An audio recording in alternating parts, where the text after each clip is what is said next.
Hello বন্ধুরা, good evening and welcome back to the channel. কেমন আছো তোমরা সবাই? আশা করছি ভালো আছো। আর আমরাও এই চলে যাচ্ছে আর কি মোটামুটি। তো শিলিগুড়ির মতো একটা সুন্দর শহর থেকে আমি রিনি তোমাদেরকে সঙ্গে নিয়ে এখন ভিডিওটা শুরু করছি সন্ধ্যেবেলা থেকে। আজকে হাজব্যান্ড বিকেলবেলায় বাজার চলে গেছিলো, কারণ মাছ শেষ হয়ে গেছে, মাছ আনতে। তো রুই মাছ আর পাবদা মাছ নিয়ে এসছে, একদম লোকাল একটা রুই নিয়ে এসছে। তো এই মাছগুলোকে এখন ধুয়ে পরিষ্কার করে কন্টেনার করে ফ্রিজে রেখে দেবো।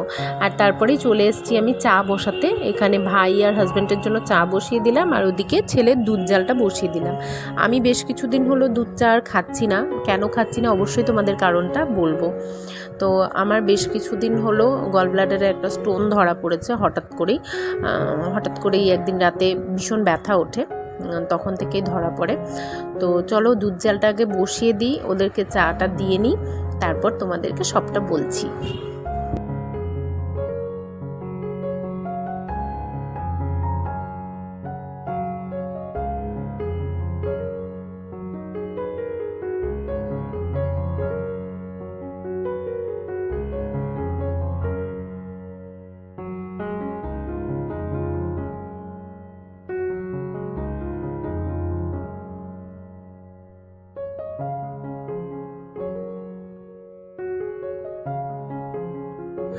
চা ওদেরকে দেওয়া হয়ে গেছে, আর সন্ধেবেলায় বললাম কিছু খাবে কি না, ওরা কেউ কিছু খাবে না।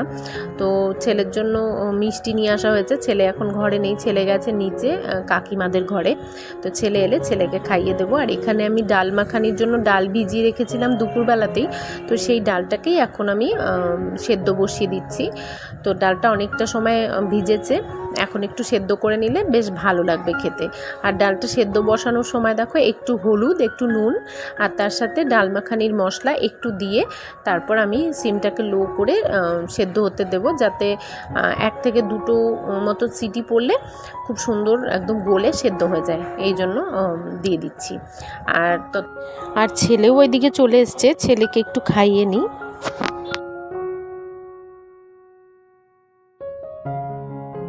ছেলেকে খাইয়ে এই চায়ের বাসনগুলোকে ধুয়ে নিচ্ছি, এগুলো একটু উপুর করে দেবো যাতে জলটা ঝরে। তারপর যেটা বলছিলাম আর কি, তো পয়লা বৈশাখ, রিসেন্টলি পয়লা বৈশাখ গেছে 2 সপ্তাহ আগে। তো পয়লা বৈশাখের দিন মা আমাদেরকে ডেকেছিল মার বাড়িতে।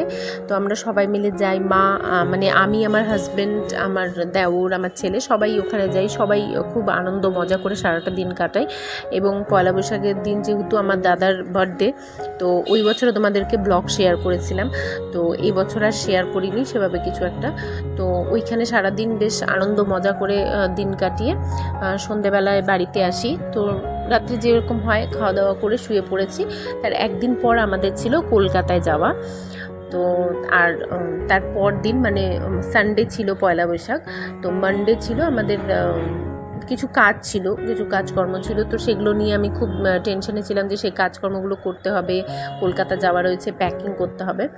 তো হঠাৎই পয়লা বৈশাখের দিন রাত্রি 4টে নাগাদ আমার ব্যথা ওঠে। তো ভীষণ অস্থির করছে শরীর, ভীষণ অসহ্য একটা ব্যথা ওঠে। আমি ভাবি যে গ্যাসের ব্যথা করছে, কেননা এর আগে 1-2বার এরকম আমার ব্যথা হয়েছিল। তো সম্ভবত গ্যাসের ব্যথা মনে করেই আমি একটা গ্যাসের ওষুধ খাই।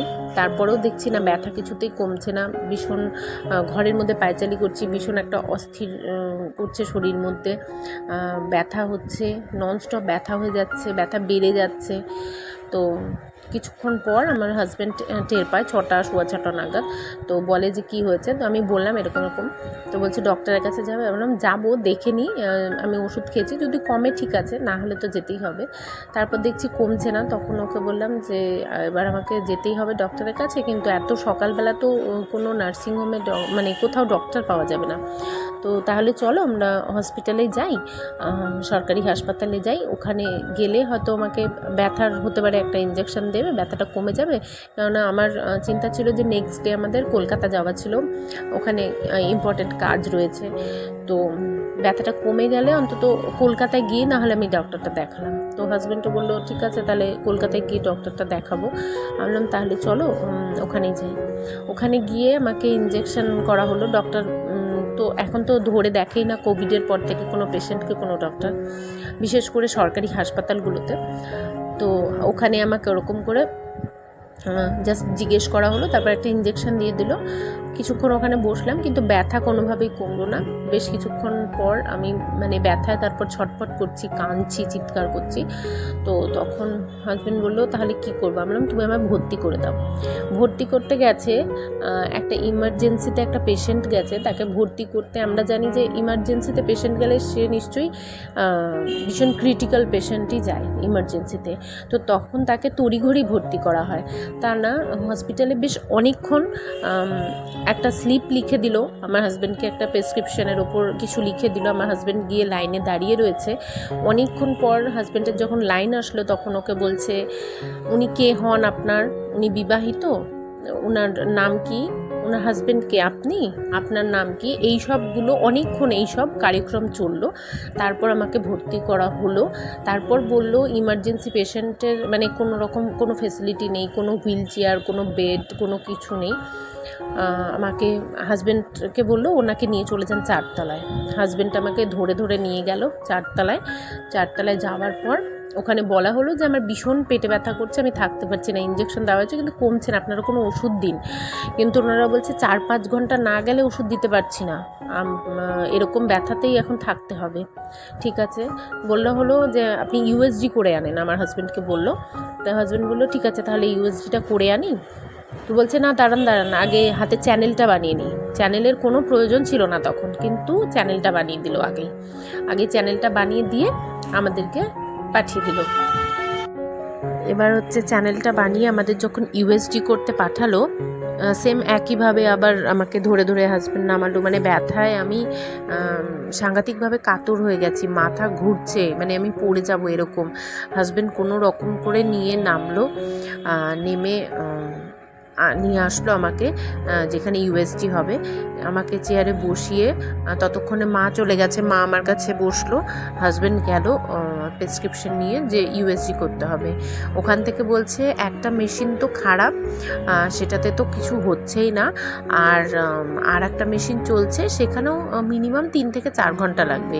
যেই সব পেশেন্টরা ইমার্জেন্সিতে ভর্তি হয়েছে বা যারা মানে খুব মানে অসুস্থ, ইমার্জেন্সি পেশেন্ট যারা ক্রিটিক্যাল, তাদেরকে বলছে 3-4 ঘন্টা ওয়েট করতে হবে। আচ্ছা, সেইটা শুনে তো আমার হাজব্যান্ড বলছে যে না, ও তো সাংঘাতিক ব্যথা উঠে গেছে। মাকে বললো ও তো থাকতে পারছে না, এবার এইভাবে তো রাখা যায় না, তো ঠিক আছে আমরা নার্সিংহোম নিয়ে চলে যাচ্ছি। তো আমার হাজব্যান্ডের এক কাজিনের ডায়াগনস্টিক সেন্টার আছে, তাকে কল করে সে বললো শিগগির নিয়ে আসো। তো ওখানে নিয়ে যাওয়ার পর আমার খুব বমি হয়, তারপর আল্ট্রাসাউন্ড হয় সাথে সাথে, মানে ঝটপট করে যেটা হয় আর কি, আল্ট্রাসাউন্ড করে দেখলো যে আমার একটা স্টোন হয়েছে গল ব্লাডারে। তারপর যিনি সার্জারি করবেন ওনার সাথে কথা বলা হলো, তারপর ওনাকে দেখানো হলো, উনি সব ওষুধপত্র দিলেন আমাকে। আর আমার যেহেতু প্রচণ্ড পরিমাণ ব্যথা করছিল, তো আমাকে একটা ইঞ্জেকশন উনি পুশ করলেন, যেটাতে আমার ব্যথাটা আধা ঘন্টা 1 ঘন্টা পর কমে যায়। এবার এখন আমার ওষুধ চলছে, তো এবার আজ মানে 1-2 দিনের মধ্যে টেস্ট করিয়ে তারপর ওনাকে দেখাতে হবে, তারপর অপারেশনের ডেট দেবে। এই হচ্ছে ব্যাপার। গল ব্লাডার এখন কোনো ব্যাপারই না, সবারই হচ্ছে, ঘরে ঘরে প্রত্যেকটা মানুষেরই গল ব্লাডার হচ্ছে, এটা কোনো ব্যাপার না। ব্যাপারটা হচ্ছে এই যে সরকারি হাসপাতাল, এটা তো জনসাধারণের জন্য তৈরি। তো এইখানটায় মানে এরকম যদি ইমার্জেন্সি পেশেন্টের পরিস্থিতি হয়, যাদের পয়সা রয়েছে তাহারা না হলে বাইরে গিয়ে ডক্টর দেখাবে বা প্রাইভেটে ডক্টর দেখাবে, নার্সিংহোমে ভর্তি হবে।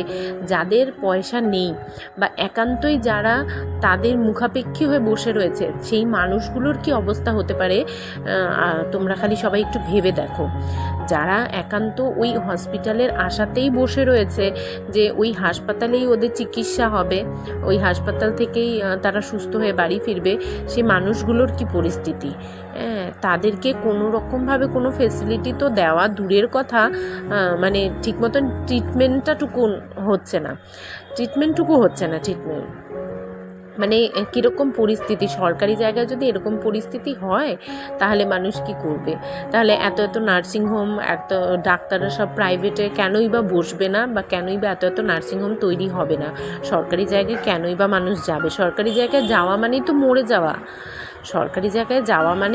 যাওয়া, মানুষকে মেরে ফেলে দেবে ওরা। ওরা তো সুস্থ করবে না, ওরা তো ওইভাবে করে ফেলে রেখে দেবে, একটা চ্যানেল বানিয়ে দিল, ওষুধপত্র কিছু নেই, চ্যানেল বানিয়ে ফেলে রেখে দেবে। এই হচ্ছে ব্যাপার। এইটাই আমার তোমাদেরকে জানানো ছিল যে এর জন্য তো কিছু পদক্ষেপ সরকারের নেওয়া দরকার। যেরকম কেন হাসপাতালের অবস্থা, হাজার হাজার লাখ লাখ মানুষ কিন্তু ওই দিকে মুখাপেক্ষী হয়ে বসে রয়েছে, তাই না? তো মানুষ তার জন্য বাঁচবে না, তো মানুষ তো মরেই যাবে। এই হচ্ছে ব্যাপার। তো অনেক বকবক করলাম, তোমাদেরকে আমার সব ঘটনাটা জানালাম। বিশেষ করে এই হাসপাতালের ঘটনাটা আমার ভীষণই মানে আমি ওই পরিস্থিতিতে অত ব্যথাতেও মানে ভীষণ বাজে লেগেছে আমার এই ব্যাপারটা, যার জন্য আজকে তোমাদেরকে এই ব্যাপারটা তুলে ধরলাম, তোমাদেরকে জানালাম। আর তোমাদের সাথে বকবক করতে করতে সব কাজকর্ম করে নিয়েছি, খাবার বানিয়ে ওদেরকে সবাইকে খাবার টাবার দেওয়া হয়ে গেছে, আমিও খেয়ে নিয়েছি।